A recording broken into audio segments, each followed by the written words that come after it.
Distribution provided by Cloud Sigma, the cloud that adapts to you. Visit cloudsigma.com/thisweekend for a free $200 credit. Today's episode of This Week in Startups is brought to you by Turnstone. More than furniture, we're an experience. Go to myturnstone.com/twist to learn more and receive 10% off your first order. And by MailChimp. Manage lists with up to 2,000 subscribers and send up to 12,000 emails per month for free with MailChimp. Hey everybody, it's This Week in Startups. It's our city versus city startup competition. Today on the program, Melbourne versus Sydney. 3 great startups, 1 great country. It's going to be it's a continent too, isn't it? It is. It's both a country and a continent. Is that the only one that's a country and a continent? I'm tempted to say yes, because I don't think Antarctica counts as a country. This is going to be amazing. I got Lon Harris with me. And then what you're going to learn from this type of show is how to pitch your startup and how startups are evaluated by angel investors and just how to make something great in the world. Innovation is not just in America. It used to be that way, let's be honest, in the internet business. But now great startups are coming from everywhere, and we're going to hear 3 great ones from Sydney and 3 great ones from Melbourne. It's going to be amazing. It's not a startup. That's not a startup. That's not a startup. This is a startup. Stick with us.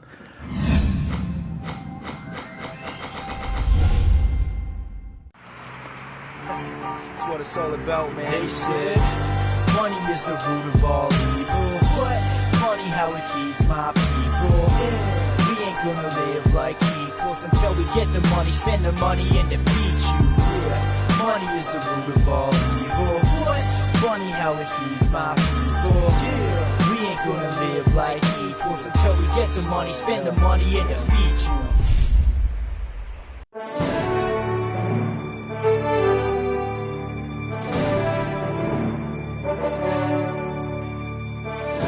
Wow! Fancy motion graphics. And look, here's my Land Down Under. I can't hear it. Turn on my computer. Oh, there's a guy for a minute. We just finished. Hold on, turn it up. Turn on my computer. No, they broke up years ago, man. He goes, made me nervous. She took me in and gave me breakfast. She said, you come from a land down under. This is, just so people watching in Australia know, basically all we know about your country. From this song, Crocodile Dundee, and Yahoo Serious Movies. That's it. You better run. You better take cover. They also had Who Can It Be Now, these guys, which is a good song. Oh, they did have that too? Who can it be? All right, well, we've got men and women in startups from down under, and it's going to be an amazing program. City versus city. There can only be one winner, but we're going to have 3 great startups from each, and we're going to learn a lot.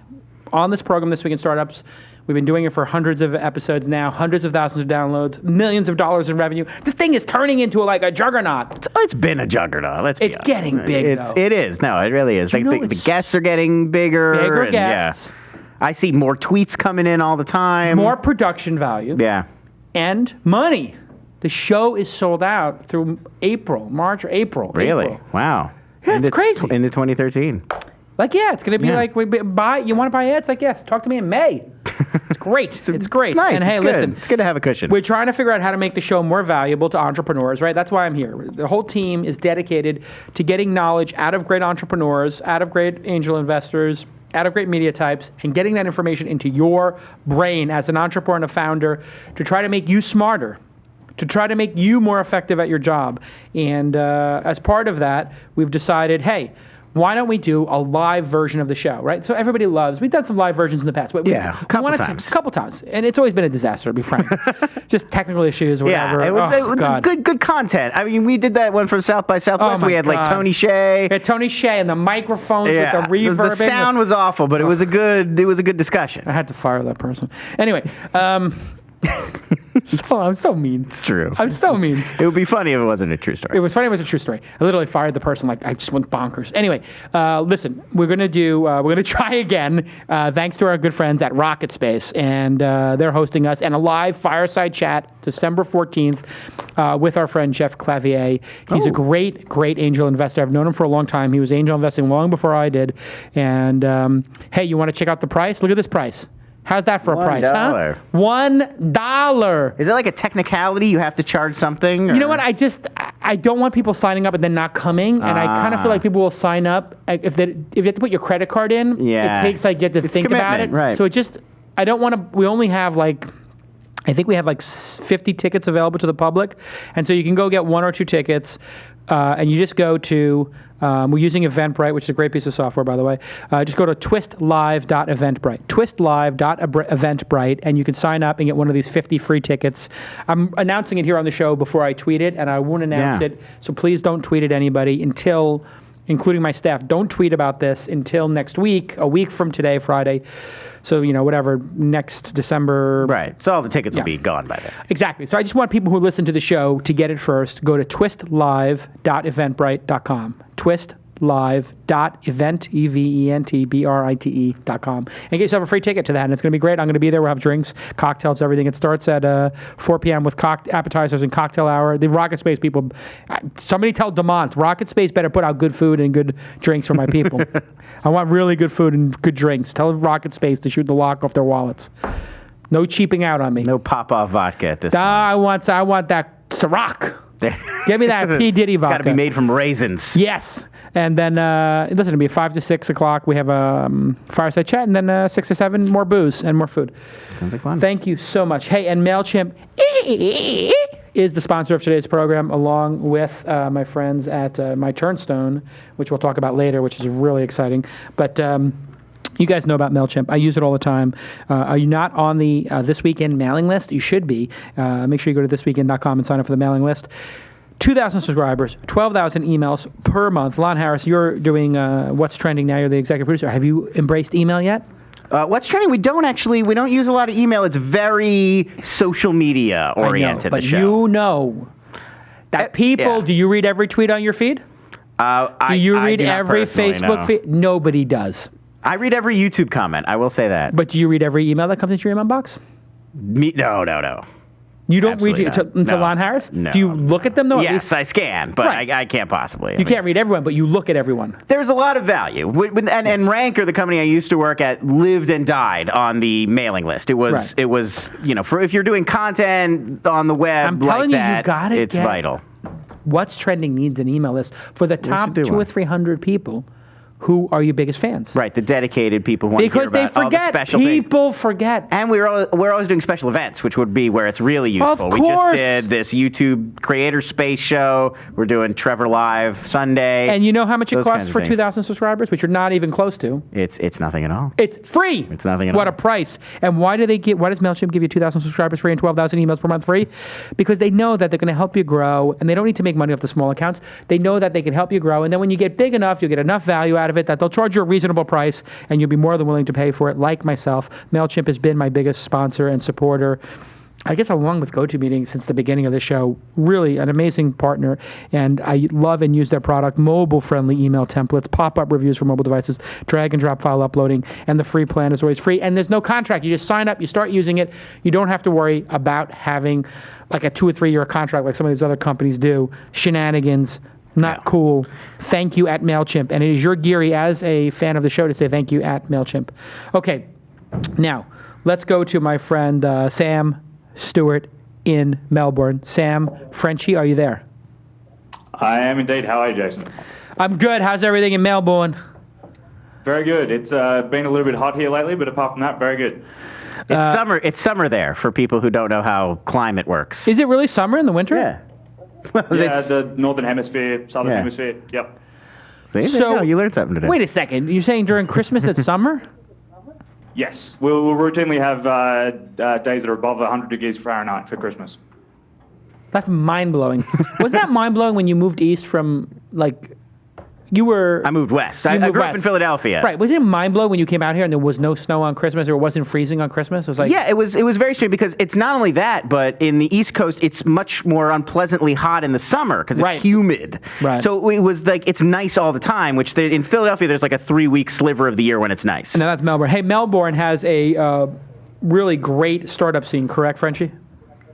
Absolutely. We're live streaming out of the York Butter Factory, which we believe is the epicenter of the Melbourne ecosystem here. We've got about 60 different startup companies coming out of this space. Lots of really exciting talent, and 3 of them here for you today. Awesome. And it's the York Butter Factory, York, YORK, butterfactory.com. Go check that out. And if you're in Melbourne, I'm assuming you can get a tour of the space if you want to check it out if you're a founder VC Angel.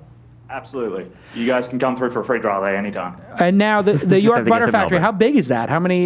You get 60 companies in there, did you say? Yeah, well, a different part-time desk. We're Yeah. 577 square feet. No, 577 Yeah. square feet is like It's 2 desks. tiny. Much bigger than that. Like my apartment. Meters, maybe. Yeah, who knows? Yeah, that sounds right. Yeah, that's, 1,000 square feet. There we are. all right. Metric imperial. Wow. And so what, is that a private or a private-public partnership? Who's funding that? Is that like individuals or? So we've got a good relationship with venture capital. So they're a VC firm that work out of the space. Got it. So you're like a co-working space, a lot of great stuff going on there. And you said you had 3 great startups, and you had a bunch of different people pitch. So I think you went from like 6 down to 3, or maybe more down to 6 down to 3, right? Yeah, we started off with a talent pool of about 15 or so, and then eventually culled it down over a few rounds. So yeah, we've got some pretty good teams here. All right. Who's the first company, and who's going to pitch? The first team is one-to-one cast, but before we jump in, I just Yeah. want to quickly grab this. Coincidentally, I heard it's someone's birthday, so Oh. we had this lying around that we thought we'd grab for you. Thank you. Just do I me a hope that favor. doesn't Put bias the that judging at all. put that in a FedEx envelope and send it to me.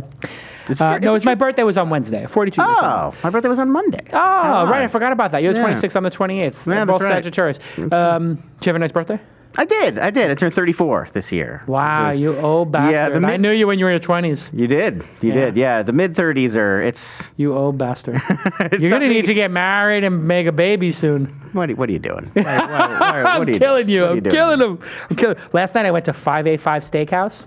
I have not been there. Oh my God, in San Francisco, Wagyu beef, everything I was love crazy. it. We went to Son of a Gun here in LA Oh, for. how's that? Good. It's delicious. It's the guys who do Animal, which if Yeah. you're in LA, I know that those people are in No. Oceania, Yeah. but if you're in LA, Animal is one of my favorite. All right, Frenchie, that's not going to screw up the judging, but I am going to give them an extra point. All the stars Oh, for for at birthday least the cake, gesture of having the cupcake. No.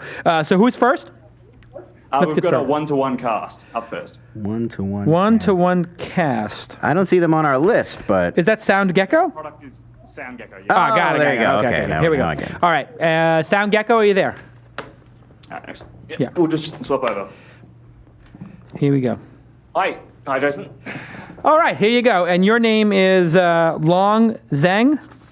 That's right. Long Zhang. You know the rules. You have 60 seconds. 3, 2, go. Cool. Hi, I'm Long from One-to-One Cast. So I had this problem when I was commuting to work.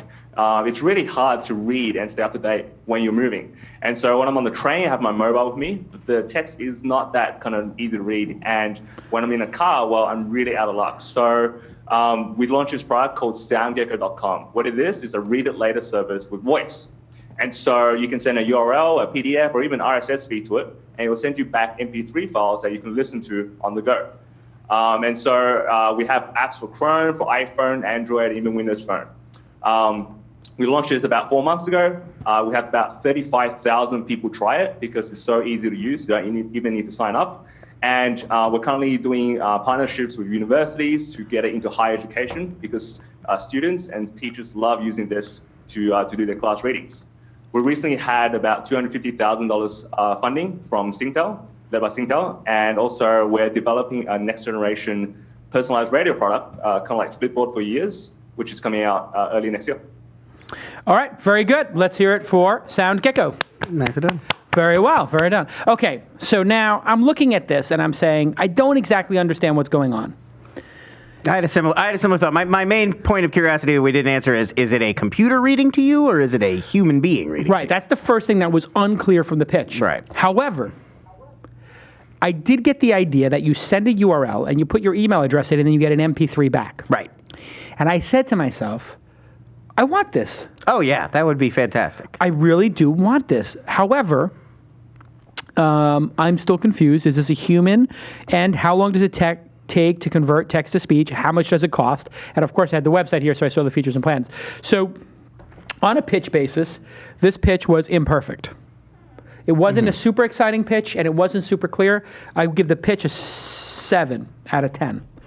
But the idea is great if I get it right. Premium voices. Select and listen to your favorite voice. Now, I don't know. Again, select and listen to your premium voice. Is that a computer or not? I don't know. But we'll find out in a second when we ask our questions. So I love the idea. And 30,000 words for $8 a month seems like a pretty good deal. I could see people doing this. It's a little bit, feels very niche-y, but I'm really liking it, so I'm going to give it like an 8 out of 10 in terms of the idea. What do you say, Lon? Well, I think a very common thing that I hear, especially in the tech industry among people, is Instapaper is really popular. I use it. I use Evernote as well. But you build up tons of articles in there, and then you never get to them. And so this strikes me as a great way to like take that idea and move it into something where, well, I am in my car listening to, I'll listen to like podcasts, but I could listen to whatever I Instapapered the previous day instead. That would make a lot of sense to me. So as an idea, I love that. But I have to say, the idea of having like a Siri-type voice reading to me, I feel like would get old fast. I don't think I'd like that. What is your pitch score and what is your idea I think the pitch I would probably give about a 6. I was a little confused after it ended, and I think that it was a little bit focused on like how many people have tried it already, which is less important to me than how well it's going to work for me. Yeah. In terms of the idea, though, yeah, I would definitely go an 8 and maybe even a 9 if it's a real listenable voice. That's okay, Long, answer the question. Who is reading our story to us? Currently, we use text-to-speech. We actually source a number of them from different companies. But in the future, we do plan on having humans read as well, so it'll be a hybrid. And we think this works really well because you can have the long tail of content. You can submit anything, any PDF, any article, and we can use computerized text-to-speech for that. Now, can you maintain these prices? $8 for 30,000 words. Can you maintain that price if it was a human being? So that's where we want to do that hybrid model where we kind of do use computerized text-to-speach for the most long tail, but then for the really premium content, for example, something that lots of people love listening to, say a publication, a blog, we can then kind of price match the two, mix and matching depending on how popular they are. So what would it cost you to have somebody read me a long article, like a New Yorker kind of piece? A 5,000 word New Yorker, 10,000 word New Yorker. How long or how much money does that cost you using your freelance voiceover people? Humans. Right, so that's where it gets a little bit expensive, especially the turnaround time as well. That cost of not having instantaneously sent back something that you can listen to. Yeah. And we've done some experiments. It costs anything from $10 all the way up to $100, depending on the quality and the turnaround time and all that. Well, let's say turnaround time's not an issue. So if I'm going to read a New Yorker piece and I just want it to be audio and I wanted to email it to you, I was willing to pay $5 or $10. Would you be able to do that?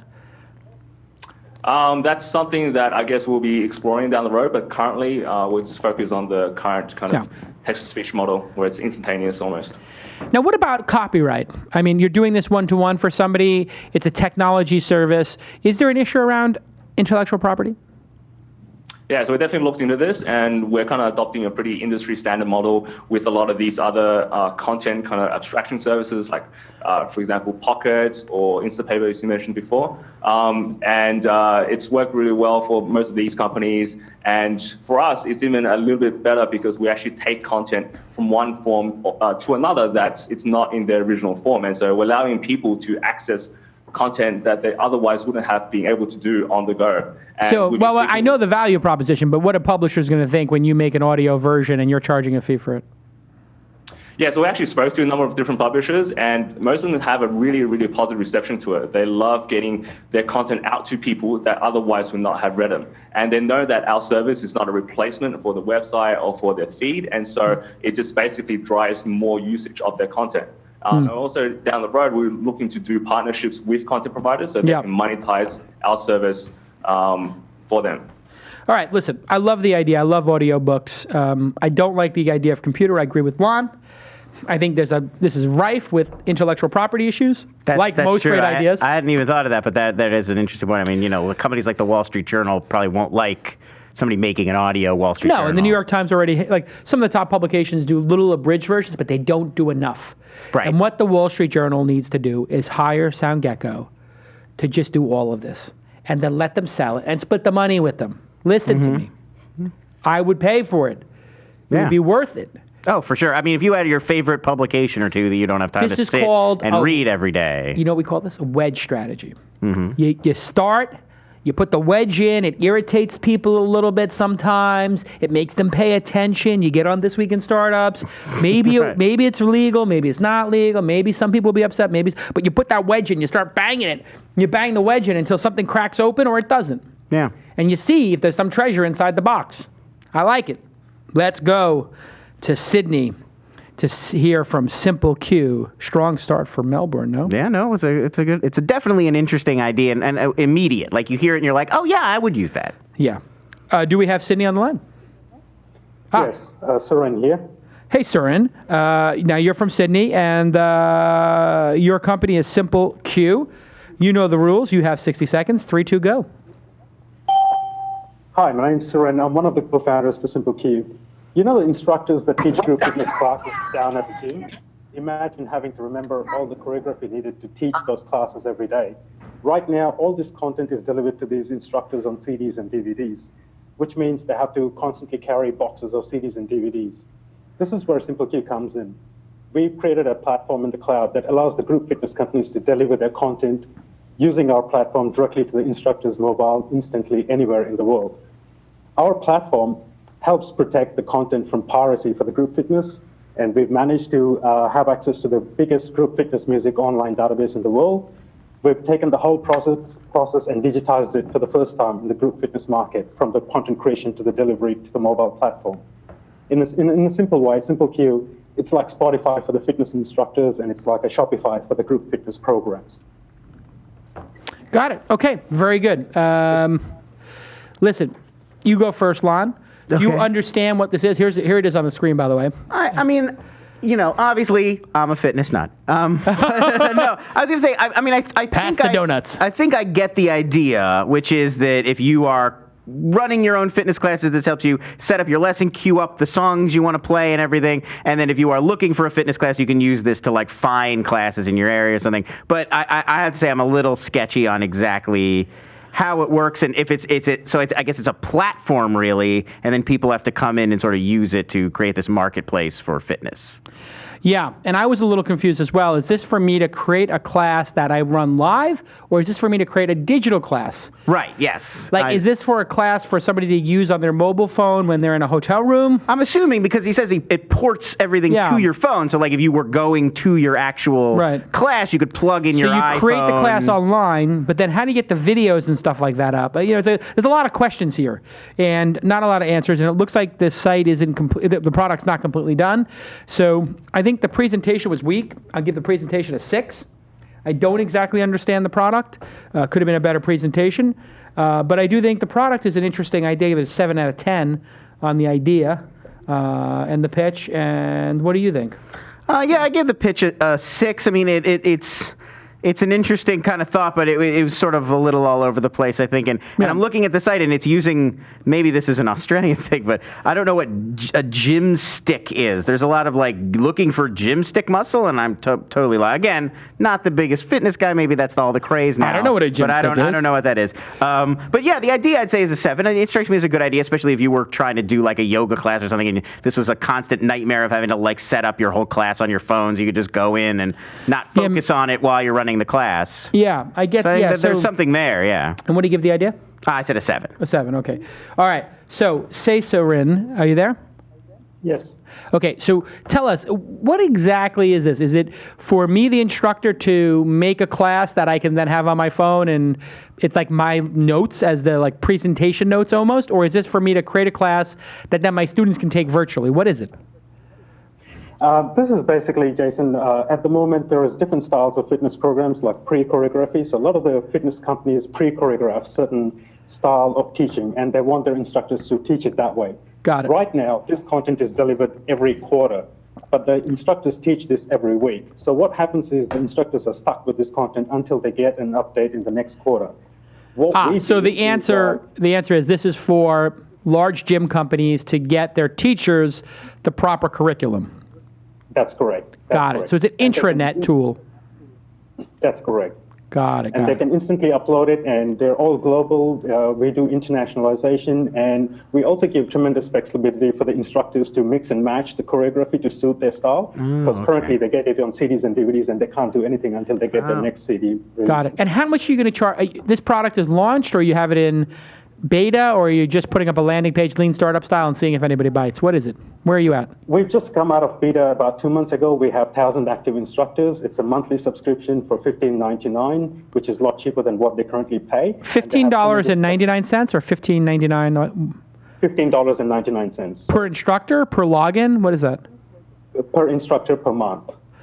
Per instructor per month. So if I am 24-hour fitness and I have, I don't know, 300 instructors, I'm going to pay you, maybe you drop it down to $10 a month per instructor, I'm going to pay you $3,000 a month, $36,000 a year. Is that about right?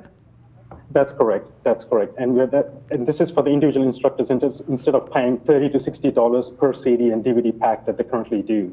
They get it for $15.99. So they're currently sending this out by DVD. They got to FedEx it. They got to print it. They're spending thousands of dollars already.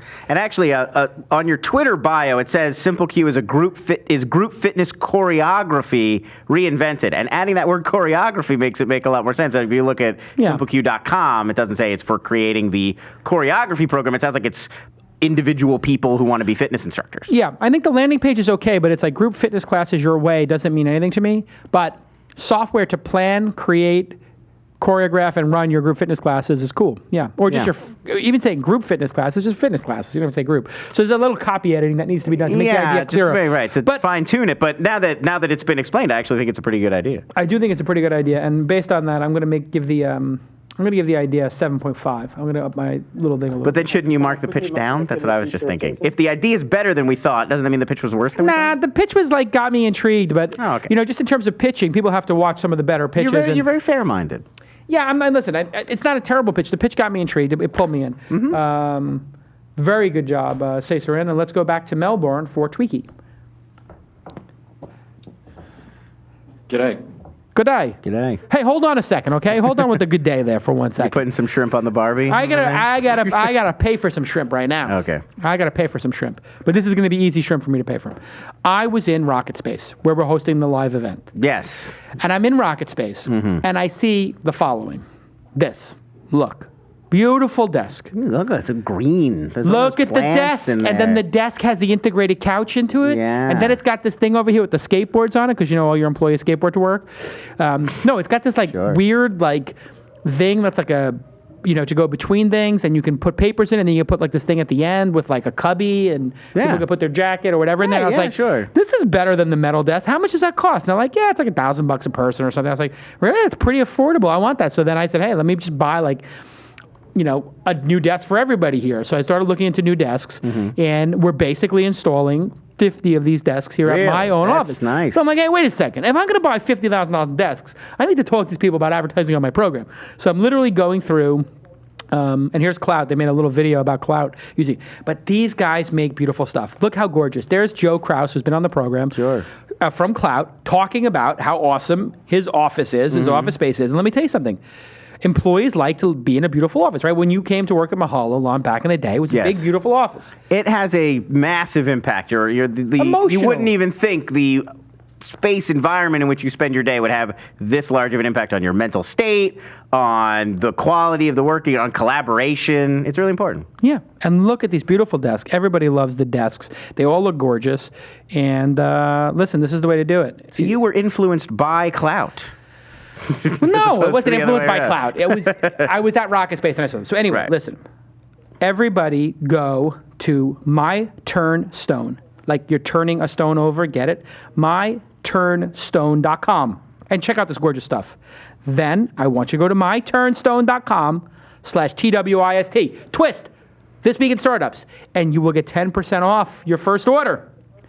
This offer is only for you, my loyal TWiST viewers. It's nice. I love you guys. And this is great stuff. Jason Calacanis approved.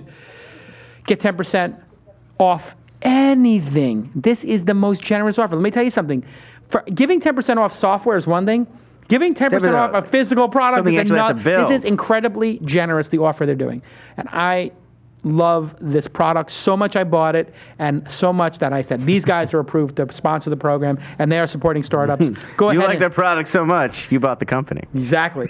I wish I owned this company. No. Listen, everybody say thank you to @myTurnstone on Twitter. That's their Twitter handle. And you know how good that is. They just see a couple of those every week, and they're like, these are loyal fans. If they're willing to tweet their own fans to say they Yeah, like sure. it. So, thank you, Is it just for offices, or is this people buy them for their homes? No, people do buy. It's interesting you say that. I would think that I might like a desk like that in my home. The really interesting thing is if you have like a loft type space or whatever, and you need a desk, which I do, and you can get like on one side have a couch, the other side have a desk. So Right. it's like very functional. That's exactly what I was thinking. It's functional and it's beautiful. Form meets function. My Turnstone.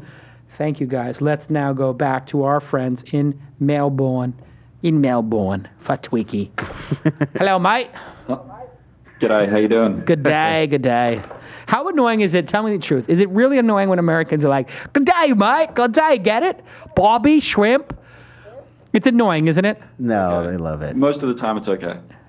They just love having tourists down there. They can't believe anybody got on a 12-hour flight. I heard, though, that they don't drink Fosters in Australia. You drink Forsters, mate? I don't. I drink Victoria Bitter. See, there you go. That's in America. We think that is like it's Australian for beer. It's the only beer down there. It's not actually Australian. That's what they export. They don't drink that themselves. They don't actually. You know, when I was in Sydney, I went to that Harry's on Wheels, whatever. They had these meat and pea pies with gravy on them. Love it. It's unbelievable. That's the kind of stuff I ate in London for like a week and a half. No, like nonstop. 1 o'clock in the morning after you've been drinking. Yeah. Like you had dinner, you went out drinking. 1 or 2 in the morning, you go to Harry's on Wheels, like by the pier. You know what I'm talking about? What are you talking about? What is that? What is that delicious, disgusting food you guys eat? What is it like? It's like a meat pie with peas on it? That's more the Brits, but I mean, we do meat pies and like heaps of gravy and that sort of stuff. In fact, there's a franchise, I think, opening up in all over New York called Pie Face. But it's Harry's Wheels, right? Is that the name of it? That's a separate thing, but I know what you're talking about. Yeah. Anyway, they just have these, it's incredible.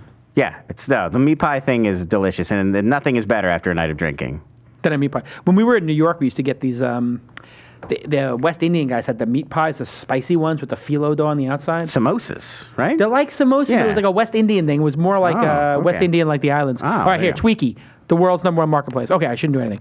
Ready? 3, 2, go. Hi, my name is Ned from Tweaky.com, and we're the #1 marketplace for website customization. So we help small business owners make small changes to their existing websites from $39 per tweak. So how it works is the business owner comes to us and tells us what they want to change. Our project managers then break their project down into a series of tweaks, each one valued at $39. It then goes into the marketplace of pre-approved developers who get the job done. So you're probably asking yourself, isn't this just like Odesk? Well, actually, we're kind of the opposite of Odesk. First of all, we've got project managers who work with the customers to help them understand exactly what it is they're going to get done. They break it down into tweaks so that both the developer and the client know what they're going to get for their $39. It then goes into our marketplace of pre-approved developers. So these guys are the best at what they do, and that allows us to guarantee quality, and it also means that you don't need to sift through hundreds of applications. So right now, we're the #1 marketplace for website customization, but where we're going, we're the #1 place to get shit done online. Oh. There you go. Well, that's $10 in the swear jar. $10. Very good. That's our first curse from a over go-to meeting. It's a different culture. Different culture. All right, listen. You go first, Lon. I really like this. I've worked for many websites, and most websites, like you hear a lot on This Week at Startups, or if you're TechCrunch, about these sites that are doing really amazing, constantly ever-shifting technology, but most websites are basically done, and they just need to keep maintained and occasional updates and fix bugs, and this is exactly the perfect thing. You don't need this huge team of developers sitting around all the time waiting for things to go wrong. Pay as you go. You just pay as you go when little things go wrong. So I think it's a genius idea. And so you would give the idea and the pitch what? I think 2 8s. I think it's an 8 for the idea and an 8 for the pitch. I get it. It makes sense. I like the idea of having like a project manager on their side. So there's somebody, you're not just sifting through hundreds of people not knowing who's the right person or whatever. This is an 8 pitch, you're right. The only thing that would make this pitch better would be an example. He didn't say like, we had a woman in Chicago, or we had a guy in... And I would say, the general idea of a tweak is a little vague. Like, well, is a tweak like a really minor change? Is it a major update? I love the name. You're wrong. No, I mean, I'm just saying, great name. In terms of knowing exactly what you're getting for your $39. Oh, I see what you're saying. Like yes, a tweak yes. it's not calling the site Tweaky, which I agree is fine, although in America brings up tweakers. Meth heads. Yeah, it's sort of like a bunch of developers on meth. Right. That's why they can charge great prices. Sure. Because these people don't sleep and they're just grinding their teeth doing Right. They're stuff. hanging out in a You don't fumigated have to actually pay them because they just need something to do anyway. Right, yeah. They're like the guy from McAfee. They would just be cleaning their house over and over again. Yeah, they'd be reorganizing their their stock drawers, like in what was that film with when they go to the Salton Sea? Oh yes, with Peter Sarsgaard. Yeah, and, Vincent D'Onofrio doesn't Vincent have a nose. D'Onofrio without Yeah. the nose is incredible. Listen, it's an 8 pitch. It was the best pitch we've had so far. I agree. But use an example. It makes it real. Agreed. And I love that it's platform independent. It could be a WordPress, it could be Squarespace, whatever. You have a friend who set up a Squarespace, they set up a WordPress, whatever they set up, you can just send them in, boom, fix it. The idea is a 9 because it's so well executed. If you're going to do something that's tweaking a website, your website has to be tweaked itself. It's fantastic. Ned, well done, Ned. Thank you. We actually, I was listening to TWiST a couple of weeks ago when you had Chris Sarker on, and one of the things he said was, hey, I need some help with my website. If there's any WordPress pros out there, please get in touch because I need to make some minor changes. And it was like the voice of God bearing down on me. So I reached out, and hopefully he'll come on board and get those tweaks done to his site. Just say, hey, Chris Saka, amazing interview. We can update your WordPress for free. Ping me. Absolutely. Put your email in the tweet. Don't worry, nobody's going to spam you. Listen, very well done. How long has this been around for? And how'd you get that name? Was that you had to buy that domain? Yeah, we had to buy the domain. Somebody else was squatting on it, but totally worth it. We've been working on the idea for about 12 months now. We launched in July. Yeah, we've been tweaking thousands of websites since then.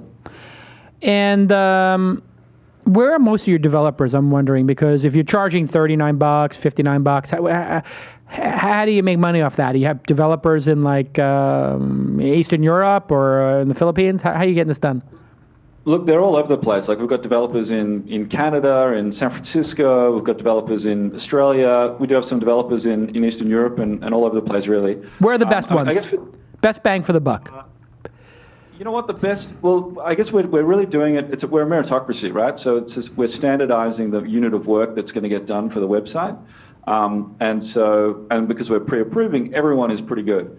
But I think our best developer at the moment is probably in Portugal, and one of the guys in Texas is also pretty good. Yeah. So it just depends. What I like about this is they're not saying like everybody bid on the job and creating all that confusion, which Elance is like, or Odesk is like massive confusion, people bidding on stuff. And, you know, like then you get a great price, but you got a bad developer, you got a great developer who wants too much money. Like Tweaky's like, this is what I think is going to happen. Like work and fees are going to normalize. And I think services like Tweaky will normalize prices across the globe for work. And what that means is people in poorer countries who get taken advantage of will see an increase. People who are entitled in richer countries will see the reality of what they need to charge. Yeah. And I mean, all that stuff is just globalized at this point. There's a marketplace that's international. But it's not, it's messy. Right. It's very messy for your mom or your cousin to go in and have to, sending your mom or your cousin or some small business owner to Odesk. Oh yeah, no, it's Elance? No, it's crazy. It's madness. Even if you know exactly what you're looking for, this is like putting Uber on complicated. top of the whole. This is like Uber for website updates. It's brilliant. There's an interesting debate though in the chat room. What are they saying? Mark Jeffrey in particular is pointing out he thinks websites are too diverse, that it would be very difficult to go into anybody's website and sift through all the years upon years of different codes that have been put in there, and how would somebody just get right to the problem? It's a fair point by Mark Jeffrey. How do you respond to Mark Jeffrey's comment, Ned? Yeah, so I guess, you know, so many of the websites that are coming to us are standard sort of WordPress sites, which makes it a lot easier. You don't need to sift through a lot of code. You know, it's sort of fairly standard as long as it's regularly updated. But the reality is that we've got so many developers in the marketplace now who specialize in different niches. So there's a .NET guy, there's a Joomla guy, there's an HTML, CSS guy. Yeah. And then we're able to match the best person for that project because we pre-approve them before they come in. So you know that you're going to get somebody that can do the tweak for that money. Yeah, Mark's right. I mean, there's some websites that are going to be too complex. Well, that's what I was saying to Mark, is that Ranker, for example, where it's a lot of very complex algorithms and sort of... Yeah, but you wouldn't expect it to work there. But what's trending.com, it would work. This would probably work. It's built on WordPress. Let's go to Sydney to RecruitLoop. Michael Overell. Are you there? Michael, are you there? I am here. Hello, can you hear me? I hear your voice, and I see you. Wow, it's a good-looking guy. Look at this guy. Yeah. He's a handsome gentleman. Jason, I've taken time out from my honeymoon to be here with you. So, ridiculously photogenic entrepreneur. Then I think Sydney needs a bonus point as well. Yes, I give a bonus point to Sydney for in the looks department. No. He just said he's on his goddamn honeymoon, and his bride is right now saying like, "Hey, get off this Skype and let's go on a hike." Freaking startups. Yeah, she's like, enough with the startup. How about you start me up? Where is he on his honeymoon? Is it like a college dorm room? Yeah, did you go to a college dorm room? What are you, an asylum? What's going on in your dorm room? I'm in a beach town called Byron Bay, which is kind of halfway between Brisbane and Sydney. Very nice. Very nice. Well, congratulations on getting married. Okay, let's talk about RecruitLoop. You know the rules. 3, 2, go. Great. So I'm co-founder of RecruitLoop, which is a seed stage company solving the problem that in recruitment, outsourcing to a recruitment agency is incredibly expensive. But managing the process yourself is really time consuming and requires a lot of human effort. So we solve this problem with a curated marketplace of independent recruiters who charge an hourly rate for their time, and giving those recruiters tools like recorded video interviews to make them more effective and efficient at their job. So for employers, this is like expert recruiters on demand. They come to our site, pick a recruiter that meets their needs, outsource as much of the process as they like, and save 80 or 90% cost compared to a recruitment agency. For recruiters, and there's 60,000 independent recruiters across the US, we target the top quartile in terms of quality. We give them the tools, infrastructure, and technology to make them better at their job and ultimately make more money. So as an example, we had one recruiter in the last few months who saved a client about 30K on a single role after finding a GM of sales in about 10 hours. We launched a year ago in Australia. We've seen organic international growth, and we'll be targeting the US from the beginning of next year.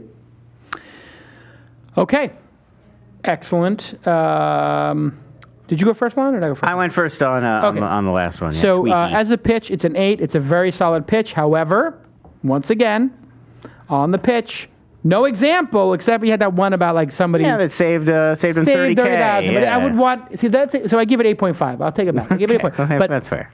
You have to make an emotional connection when you use an example. So this recruiter named Susan was here, and she was spending $25,000 a month on a retained recruiter who wasn't within an hour. They had a lot of overhead. They had a big office, and they had to pay for managers and $100 a square foot office space in downtown Sydney. However, one of the people who used to work there, who was a recruiter, now put up her own shingle, and she works out of her home. All of that overhead, all the managers, all the CEO's profit is out, and she can charge a reasonable price, $75 an hour, instead of $350 an hour. All that savings gets passed on to the startup. The startup gets a better experience. So this is a brilliant idea. Give the idea a 9. I love this idea. This is the company I would invest in. The design is not good. The name is great. They don't have the .com yet. Something we need to get done. Cannot be .au. We do have the .com. You do have the .com, so that's good. Check. This is the type of business I would invest in because it's disruptive and because I hate recruiters. Yes, that was honestly the entire time when I first heard the idea. I was like, if you could avoid having to deal with recruiters a lot. I hate recruiters. I hate recruiting companies because, like PR companies, so few people execute well, and the bottom half ruin it for the top half. And a marketplace that let you determine who's the top half and who's the bottom half is a great thing. It's more transparency. And how much money do these recruiters need to make? $50,000, $25,000 a placement is highway robbery. It's too much money. They don't need to make that much money. Well, it's galling. I mean, the recruiters have a role, and it's a real job, but it feels like a middleman. It feels like they're inserting themselves into the process. It feels like you're being ripped off. Skimming off the top is what it's sort of. But look at this. Like. Average cost per project, $1,400. This woman, Vanessa, is saving on average $51,000. Whoever's running this site on their honeymoon, Let me tell you something. This woman hit the CEO founder jackpot. This is going to be a huge $100 million company.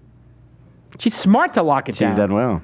This guy is going to make $100 million off this idea. She should insist on a more colorful hotel room, though. It's a little... Listen, Michael's working hard. Looks a little... Michael's working hard, and whatever. He got her to the beach. He got her to the wedding. No, He'll take her to like a more the Four Seasons in 3 years. And I'm sure they'll be very happy to The guy's going to own 3 vacation homes in 5 years. That's my prediction, if he wants to.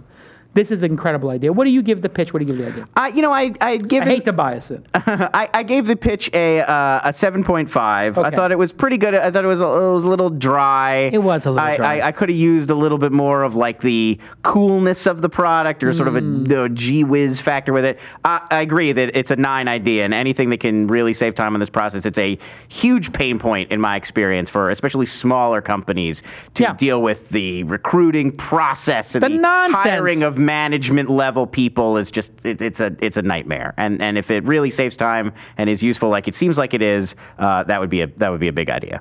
Yeah, and it's like, if you're paying $100 an hour, that means it's like $150,000 a year or whatever. $100 an hour.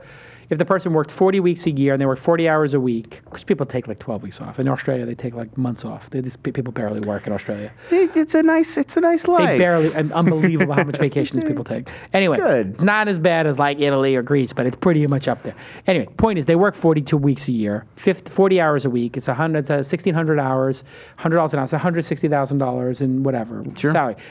That's probably what a recruiter makes, but these recruiters make you pay these huge fees, and then you don't get a good person, and it feels like they're only incented to close, not to have your business succeed. And then they always say that they're not driven by closing, but then they are.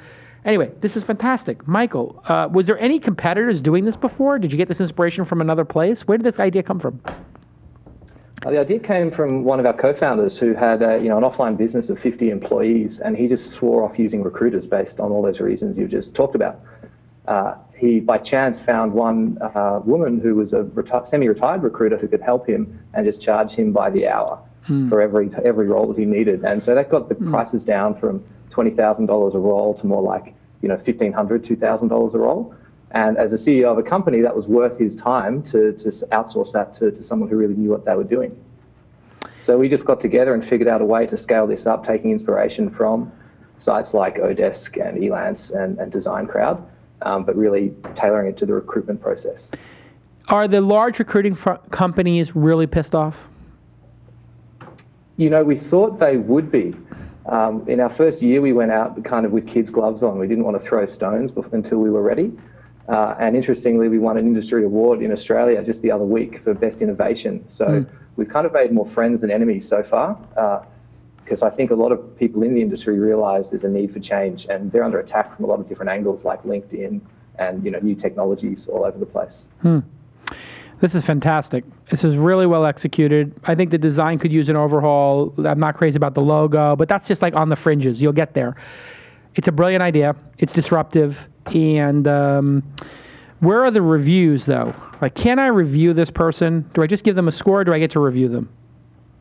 You can review them. So I can't see what recruiter you're looking at, but one of our top recruiters is Bernadette. If you can see her, probably in the top of any of those search results.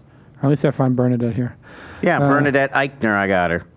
She's in Sydney. There she is, Bernadette. Look at that smile, huh? I would trust her. Oh yeah, she's got feedback reviews. She's got a lot feedback. Of them. Yeah, okay, it's just quotes like that. Yeah. Are you sure that those quotes are from people who used her through the service and money transacted through the service, or are those just her asking her friends to write it? No, absolutely. So those bits of feedback only pop up once an engagement has been complete with a real client who's paid us money. We're constantly working on the kind of our feedback mechanism to keep that. You need to put the name of the person who used her. I feel like you need to put the name. Yeah, I want to know who wrote that. Right. But listen, this is such a brilliant idea. I love it. My God, this is such a strong crop of companies. Well done, Michael Overell. Enjoy your holiday, your honeymoon, and be in the moment. Be present. All right? Be present. Gonna go all Eckhart Tolle on us again. I'm gonna go Eckhart Tolle. The thing that is holding you back is the thing that will move you through. And you must go through in order to get there. I think. Eckhart Tolle, everybody. I'm having flashbacks to that episode. The 2-hour Eckhart Tolle episode. I can do that all day. Oh. I heard Todd Solondz, the filmmaker, I heard him being interviewed. He was on Mark Maron's podcast last week, and he talks like that, where it's so slow and he speaks so softly and deliberately. He must be a fan of it. I like having Tarantino, like, you see his clip this week? He was on, like, talking about how he's over with films. Yes, right. And he's like, I didn't sign up for this. Listen, I want to use film, and it's TV in public. Right. I mean, he's like, it's TV in public. And he's like a 15-year-old still, like reading comic books, arguing whether Green Lantern is a real superhero or not. If you go to the New Beverly, he's often just sitting in the crowd and you can't even hear the movie because he's like, now this guy was in 1978 movie, right? And it's just like, it's maddening. Oh, yeah, no, it's horrible. He's literally in the theater. Sitting near him, I've sat near him at the New Beverly, at the Egyptian, and he brings people and he just talks through the whole movie. Now, Peter Falkman was in a remake of this movie like 10 years later, all right? And it's like, And you're just like, Quentin Tarantino. But can you tell Quentin Tarantino to show up in a movie? You can't, no, you can't. That's like telling God to shut up in church. You can't tell QT to shut up. I would never tell QT to shut up. Wait, I should get an insight from Tyler for that. It's like God. It's like telling God to shut up in church. They got rid of the button. My God, how did you miss it? You got to translate it into Swedish, and then they'll replay it. It's like interrupting God. It's like telling God to shut up at church. B-roll is just gone. They deleted it from the server. Wow. It's. Oh, you know what it is? They got the new TriCaster. It's out. It's out. They blew up the old TriCaster. They forgot to put the package in there. That's all right. Fine. That's all right. All right, listen. That was a great insight from Tyler. Rest in peace, Tyler. You heard Tyler died. Died and went to heaven, a.k.a. Stockholm. He's got Stockholm syndrome. Let's see Andrew Lynn from... No, there's an insight from Tyler. What would be another way to say it? You say, it's like telling God to shut up in church. It's like... Oh, gee. It's like... telling Tarantino to shut up in a movie. Telling Tarantino to shut up in a movie theater like, is loud now. It's like telling Richard Branson to shut up on a Virgin flight. It's... Mine was perfectly timed. It was perfectly timed. Yeah. I need practice. It's like telling Michael Jordan... Anyway, let's move on. Now they're just messing with us. Now you're just mocking us. All right, listen, let's go. It's getting on here. Let's go to Andrew Lynn. Yes. Of StethoCloud, I think. I think it's StethoCloud. StethoCloud. Like stethoscope. StethoCloud. Right. Andrew Lynn, are you there? Hi, Jason. How are you? I'm doing good. How you doing, mate? Good, thanks. Good, thanks. Good. All right. Well, you know the rules. 3, 2, go. Well, all right. So every year, 1.5 million children under the age of 5 die of pneumonia, more than measles, malaria, and HIV combined.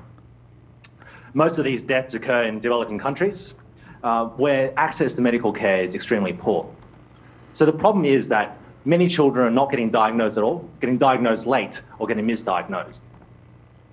So 8 months ago, our team set out to solve that problem with StethoCloud. We created a plug-in stethoscope hooked up to an iPhone, or any smartphone, in fact, hooked up to the cloud. Now, in the cloud, we run digital signaling processing algorithms designed to return whether a child has pneumonia or not.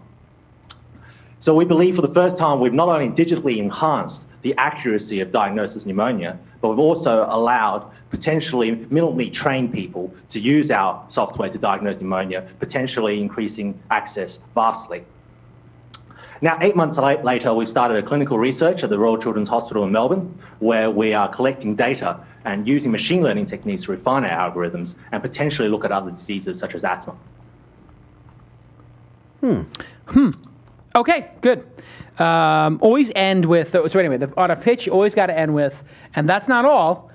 In the future, we're going to do X, Y, and Z. So the Steve Jobs one more just thing. Like I like a Steve Jobs one more thing, or just whatever. But listen, your turn. Go. Idea, pitch, go. Well, it's definitely an interesting idea. I'm a little. So you're actually, are you like hooking people up to like? Is there a monitor or something on the person? Look. Here you go. Right, yeah. You plug it in, and then it tells you if you have the ammonia or not based on the... Pneumonia. That's what I said, pneumonia. Right. Pneumonia. And Okay. it knows the rhythms and of a child with asthma and whatever. Here it is. I'm playing the asthma. And this is more accurate than if like a doctor was... You hear that? I do. That's it. Listen. Are you just amplifying my own heartbeat right now? Yeah. So this is a recording taken with StethoMic of a child with asthma. That's how they sound with asthma. I have asthma. And it's actually like more pinpointed than like if a doctor That's just what listened he's saying, to, right? yes. Okay, And I think it's like they could do a better job than the doctor because they can really start to understand the sounds that these kids make. Right. Well, I mean, you could... Because you're building a database. Of Yeah, all I mean, these. it's like that same idea of sort of turning somebody's intuition into like a statistic. It's like more data-driven. Right. You know, like it's actually like diagnosis. analyzing it as opposed to just counting on somebody's sort of natural And these guys are doing experience. research on this. It's a very interesting idea, I think. Yeah, I mean, I would give the pitch probably a 7. I found it a little hard to dig into exactly what was going on. Yep, hard I to sort know. of thought that image of the iPad or iPod with the thing built on, the stethoscope built on it, was sort of an example. I didn't realize that was the actual product. But I'd give the idea an 8.5. I mean, I think it sounds like a good idea, and it does, if it really does work, I mean, the way they're saying, you could use it for a lot of other things aside from just pneumonia. As he said, asthma, sort of cardiac issues. So yeah, I think it's an interesting idea. Listen, the pitch was a 7.5. It wasn't a great pitch. It wasn't super clear. But it could have been clearer. It could have been more emotional. I think I'm being a little bit harder on this pitch because there's so much emotion you can put into this.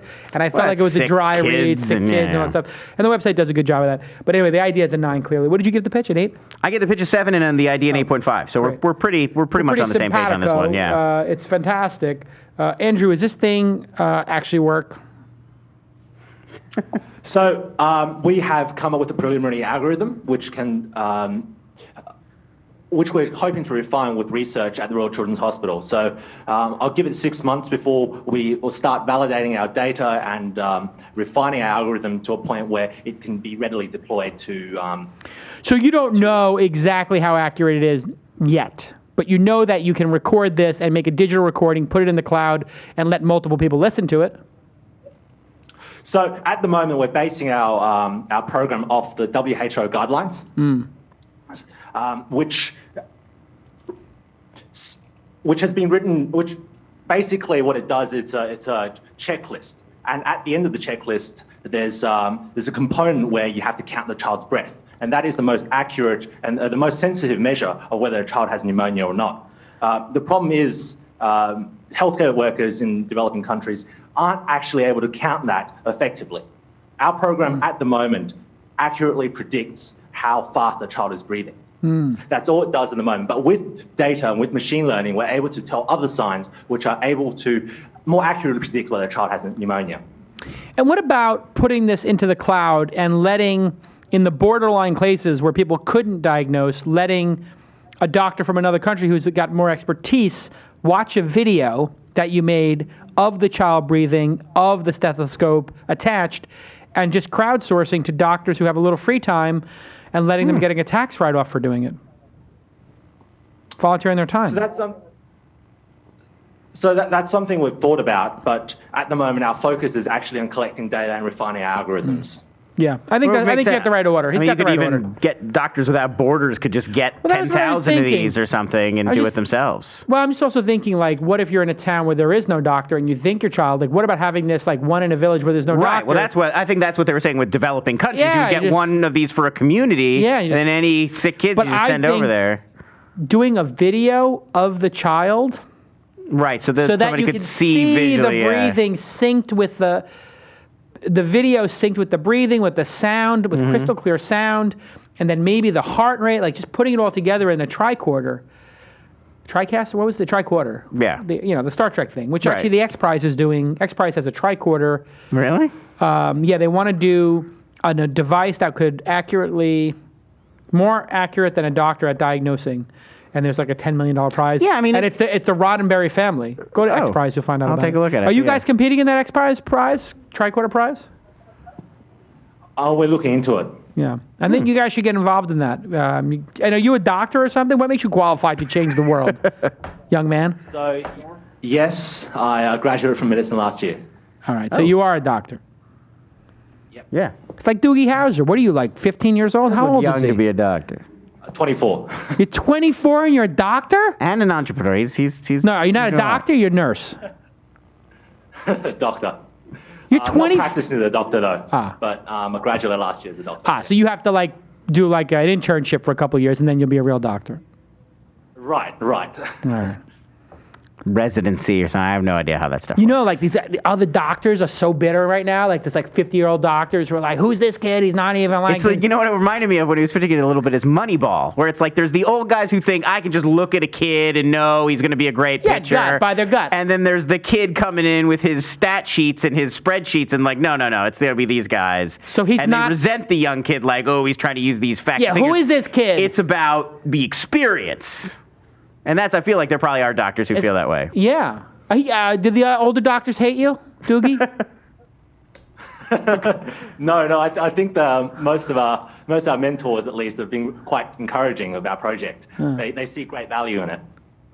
This is great. I love seeing people trying to change the world like this. Yeah, no, it's very good. And I was thinking, I had asthma as a kid. I had pneumonia as a kid too, but I had asthma as a kid, and me too. It was so rudimentary. The tools. I mean, they had this peak flow meter. Did you ever have to blow into one of those? Yeah, you blow in like how it's long? It's a little plastic tube, and then you just blow in it, and then you see where the little thing goes, and however far it goes. It's like doing a whistle, like woo, like you're a cloud, like zoo zoo. And that's if you have pneumonia. I mean, the idea that we live in an era now where you could probably blow into a little thing attached to a phone, and it would immediately be like, yeah, you have this kind of. Well, you're doing that before you get in your car to drive every time now, right? Exactly. You and Lindsay yes. Lohan. Right.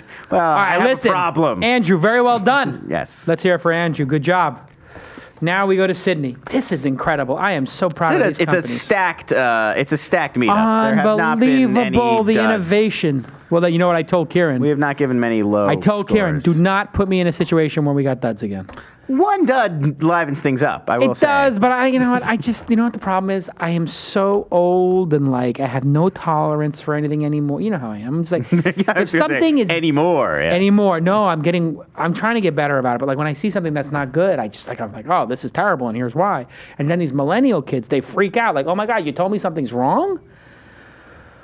I had to change everything. Oh, kids these days. Not these guys. I like the Sydney. These get tough kids in Sydney and Melbourne. This guy's 24. He's got a medical degree, and he has started an interesting company that really has built something. It's crazy. And you're not even trimming your beard. I got 10 years on this guy. What have I done? How many years? I got this guy. I got 20, and I'm still like 10 years. I'm 18 years ahead of this kid, and I'm like 50 years behind in innovation. I got a nice Blu-ray Daniel, collection. Daniel, are you there? You're in the back of your car, Daniel. He's Daniel. in a car. Daniel, you've been kidnapped. I can't hear him. You don't. Oh, there you go. Start over, Daniel. I'm on the way to my brother's wedding. What the hell is going on? Is your brother the other guy? Is your brother? What? No.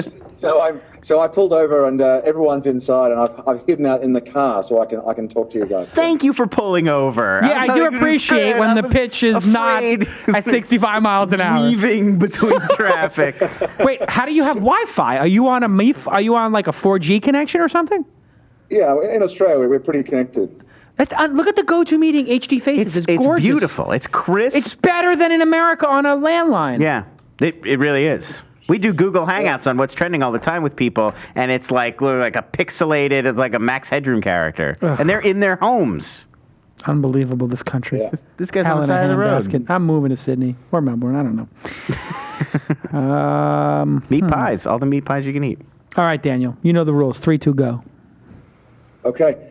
WooBoard is an enterprise-based SaaS-delivered application that focuses on cultural analytics, and that's driven by peer recognition in the workplace. So what's cultural analytics? Cultural analytics is a way for us to distill meaning out of peer recognition, giving managers and companies the ability to measure, track, and influence culture and value alignment in real time. So the current problem faced by HR companies, two of the biggest that have been named for 2013, is recognition as one, and trying to find and value alignment and recognition. So what we're trying to do here is give meaning to traditional metrics. What you find is KPI reviews focus around traditional tangible outcomes of a job function, but they miss the daily contributions that staff make. So WooBoard allows staff to have a daily record of everything they do that are attached to actual values in an organization. And from a management perspective, they're able to see what values people are living. They're able to influence those values to get behaviors that are going to get the most out of their team. So we're giving management the ability to see the DNA of their actual staff in real time, and then try to find the right DNA to emulate high-performance teams in their organization.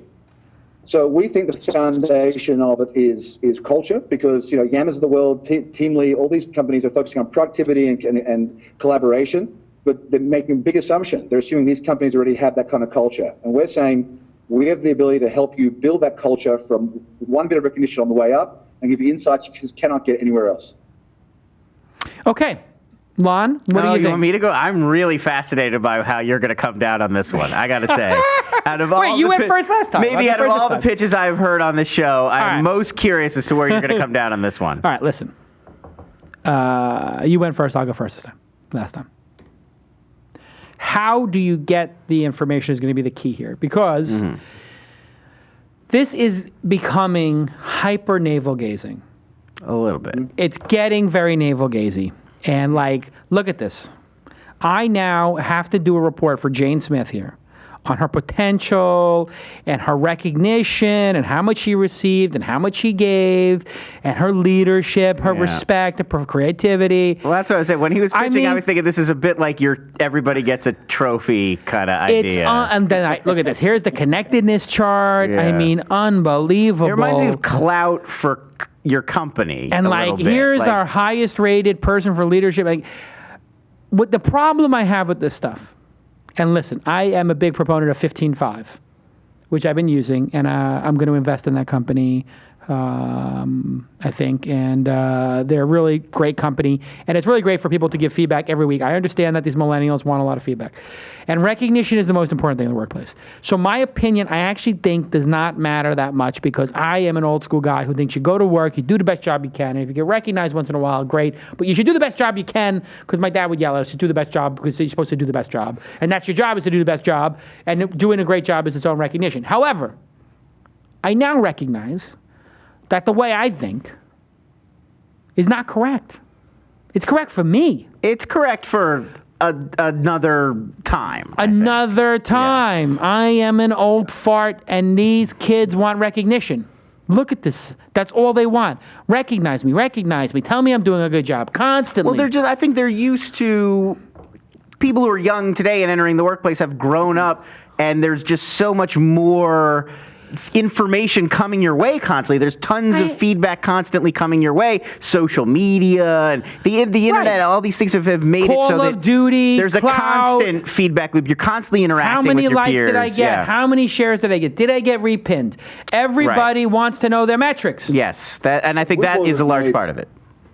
WooBoard initially came out as a small to medium kind of application. The funniest part for us was when we were in the early stages, in the beta stages, we were being approached by big names, Dell, IBM, LinkedIn, in Australia, Ernst & Young, PwC, all these big firms came to us saying, this is a problem for us. We can't recognize properly beyond just the quarterly reviews, annual reviews. They wanted to find out what actually drives individuals at that level of detail, and they couldn't get anywhere else. And they felt that these kind of collaboration tools didn't tell them anything. They wanted to know, what does it mean if my guys get recognition? What does it mean if my guys give recognition? And what do I do about it? How do you actually get all this data? How do you know Matthew Kennedy is a 6 and he's highly aligned? Tell me the algorithm here. Is it Peer 360? Is that what I'm looking at? Okay. We've got a variety. We look at the data, the interaction between two people. So it's a bit like looking at a node, looking at the different distance from one node to another node, and then looking at where the hierarchy of that node. So for example, if you get 4 of your buddies in your office to try and just send you a whole bunch of recognition non-stop, try and game it, the system says, well, these guys are within your team, they're on the same level. We want to see recognition from outside your team and outside your team, and also going up the hierarchy. So a great story is that at Ernst & Young, we had a guy who went up to one of the senior partners and said, look, your LinkedIn forums and your online forums are really bad. I can make them better. I'll just do it. And they said, sure. 3 weeks later, a real senior guy, one of the senior VPs, sent him a woo and said, hey, great job on the LinkedIn stuff. And his team said, what project? Oh, he volunteered. He said for the next 2 months, these guys were volunteering to do everything because they wanted to get recognized by a senior guy. So, what it shows you is that these people are living actual value. So I choose a person. Okay, Lon, what are your scores here? Let's see. I think the pitch and the idea. The pitch was really solid. I got exactly what he was talking about. I thought the product looked pretty cool, and we saw a lot of it. Yeah. I would give him probably a 9 on the pitch. The idea, I thought you would be a lot harder on this idea. I was not a huge, hearing him explain it a little better, I've sort of softened my reaction a little, but I'd be really afraid this is going to create a really competitive environment and in a gossipy back channel kind of way. I've worked at a lot of workplaces where it's a little cliquey and there's this sort of back channel which often turns into bitterness, grumbling, and becomes a morale. It's the bitch fest. Sap, and I could really see this as like, about. Oh, well, this guy's the pet, and he gets all the woos from the top people. Yeah, this guy is like, that's basically you or Tyler. Well, but there is that dynamic. There is of the favorites and then the people who don't feel like they're as recognized. And I don't know if this would so much be making that more effective as a way of giving feedback, or would be creating a kind of culture. So what score? I would probably go about a 6.5 on the idea. I give the pitch an 8. I give the idea a 7. I give the category a 9. I think there's something here. But what I will say is the concern I have most about this is that, like you said, unintended consequences. Does it create more overhead? This, to me, feels too heavy, even though it's supposed to be light. I like something a little more lightweight, but I understand there are people who want, other things, and I know this is what young people want. So I don't know that I'm the best judge of this, but I do know that we might be, I think the people who engage in too much coddling are eventually going to regret it. You have to, I'm not saying you should be a hardcore hard ass like I have been in the past. And have tried to change how I approach this. But I also don't think you could become a coddler of nonsense. And there's some balance between the unprofessionalism of a large portion of millennials and the lack of drive they have and their absurd need for recognition, and let's face it, from the baby boomers and Gen X people who used to bite their lip and just take Prozac and be depressed and kill themselves, literally. Like, that's what people did in my generation back in my day. I'm 42, but literally people took Prozac. If they're like, I'm depressed at work, I don't get enough recognition. It's like, yeah, you just took a pill, you stiff upper lip, you bit your tongue, and you went to work and you did your job. I don't know that I would advocate pharmacology. I'm not, but I'm just saying that's what my generation did. Right, that is what people did and continue to do. And that's why everybody in America is self-medicating.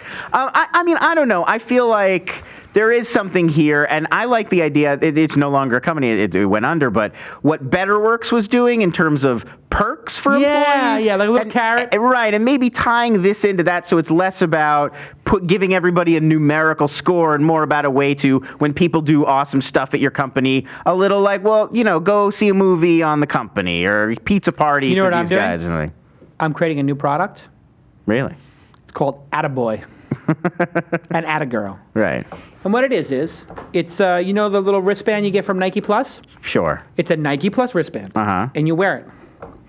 And then I, as the manager, I just I look at how you're doing. Right. And then I just pick from a random set. I pick he looks depressed, or he looks enthused, or he looks distracted. And it just gives me a list of great sayings or things I can say to you, or quotes from movies or inspirational stuff. Right. And then I just press a button and it sends it to you and it shocks you. It's like a light shock. Right. And you look and then it says you're oh, you look at are that. A unique snowflake. It's like Magic 8-Ball for right. Why does it have to shock you? Why can't it just be a pleasant? Right, the shock is optional. To make a little chime. Yeah, it's and then a chime. It vibrates. You don't need to it vibrates. It vibrates and it says you are awesome. And then if you get 10 you are awesomes, then your mom can send you one. There's a mom and dad button on either side. Right. Well, she's constantly. My mom would just be. You have to, if you want mom or dad's praise, you have to press the mom button or you press the dad button. And if you're really having a tough day, you press both at the same time. Yeah. And then it launches a video conference. It gives somebody brings to your desk a sack lunch with a nice little note from mom, I love you, baby. It's like an emergency. Have a great day. Yeah. That's you what make fun, but there is something to the idea that not just constant negative reinforcement. There's got to be some positive reinforcement along with the negative.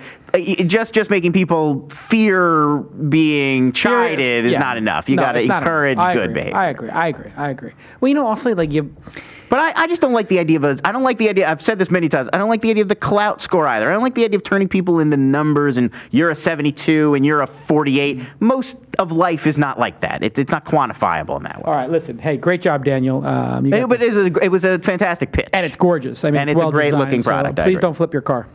No, please drive safe. Don't be too upset. All right, so in Sydney, I guess Kurt is is managing this whole process. Is Kurt there? Yeah, well, that's Dan, but I think the Sydney and Melbourne leads are both in the same location. Oh, they are? What I was told. Yes. Factory. Yeah. They're both in Sydney. Representing in Melbourne. Oh, okay. So for the rest of the country. Yeah. So I guess if you're in Australia, you're from either General in Sydney or Standards. Melbourne. Is that the correct? I'm from General Standards. What is General Standards? It's low-cost legals. Low-cost in Australia. Low-cost legal services. That's correct. I think you want to say affordable. Say affordable. Value.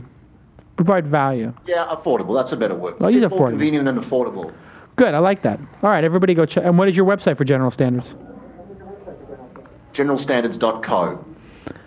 .co? .co, yeah. .co. I like it. GeneralStandards.co. Everybody check that out. Okay, Kurt, what do you think your chances of winning are? We saw the Sydney SimpleCue. Everything you need to do to run your group fitness class. We saw RecruitLoop, faster, simpler, more efficient recruiting, and we saw Woodboard. WooBoard. WooBoard. You're giving people woos. Remember? WooBoard your Gen Y millennials and keep them from taking too much Adderall and or whatever. Zoloft, Celexa, Klonopin, Lexapro. You know a couple too many names. Yeah, keep going. Wellbutrin, whatever it is. So what do you think your chances are? Do you think Sydney won? Well, the entrepreneurs are pretty tough. You saw one was on a honeymoon, one on his way to a wedding. There were screaming kids in the background. I'd say outside of Melbourne, the startup entrepreneurs are pretty hard. I think the cafe culture here in Melbourne has got the Melbourne startups a bit relaxed, to be honest. Oh, wow. Okay, well, let's go to Melbourne then.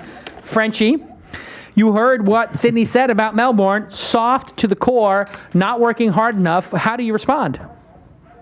We'll see if he makes it out of the building alive. That's all I have to say.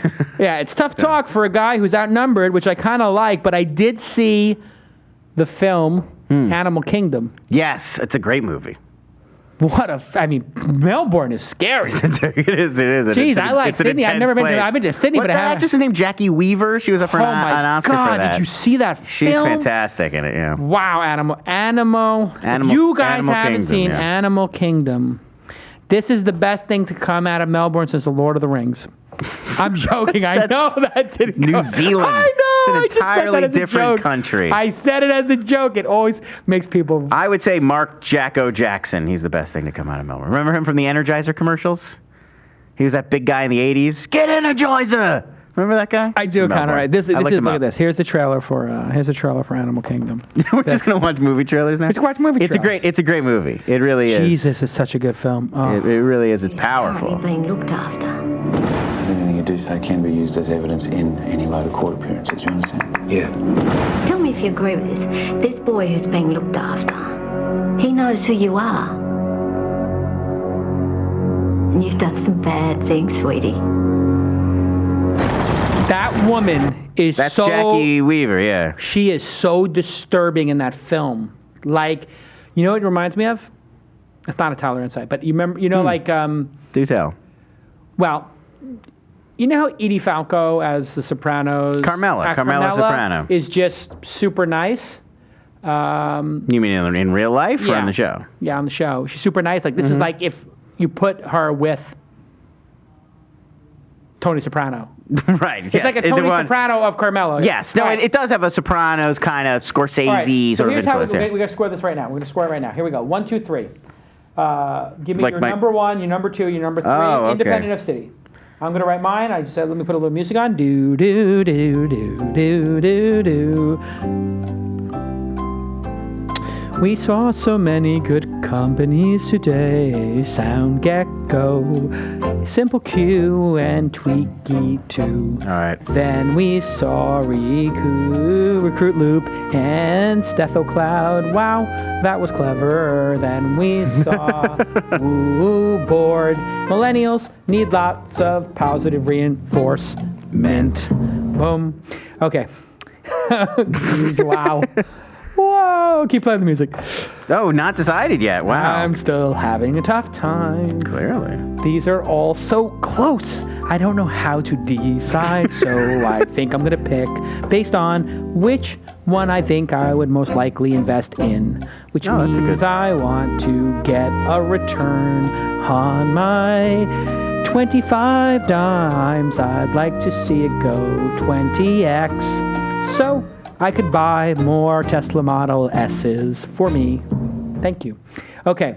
You ready? You ready to go? No, you're still. Play the music one more time. Still not ready. Still not ready. God, so many good companies. So goddamn hard. I picked my number 2. Now number 1.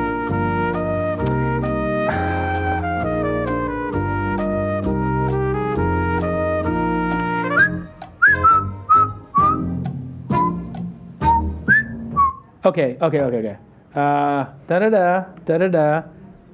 And you're really putting a lot of thought. I just want to be fair. I just want to be fair. That's what I'm trying to explain. Okay, here we go. Tell me your number 3. All right, my number 3 was Tweaky from Melbourne. It's like a platform letting you find developers who can do small tweaks to your site. I absolutely think this is something that... okay, number 2? What training would use. Number 2, I picked... I'm sorry, I effed up. Tweaky was my number 2. RecruitLoop was my number 3. So I switched those two. So RecruitLoop, freelance recruitment from Sydney, then Tweaky at number 2 from Melbourne. And number 1? And my number 1, StethoCloud, also from Melbourne, which strikes me as a really innovative and interesting idea. So my number 3 was WooBoard.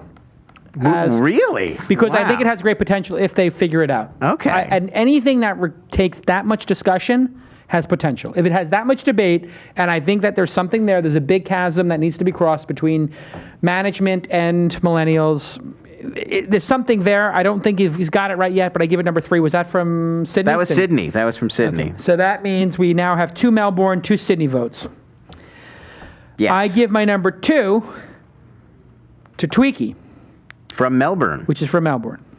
So that's 3 Melbourne votes. And I gave my number 1. Mm-hmm. No, wait a second. If I give a Melbourne wins. If I give a Sydney, tie. And I gave it to RecruitLoop, which is from Sydney. So we have a tie. We do. Frack. It's an hour and 15 minutes of work. Yeah. And look, did I lie? Are any of them crossed out? No. That's exactly how what. I picked 2 Melbournes and a Sydney. So for me, and I picked 2 Sydneys and a Melbourne. For me, Melbourne was the clear winner. It was both my number 1 and my number 2. So if we were picking that way, you can't. No, that's not the way we do it. We basically added up the things because it's all so stratified. But listen.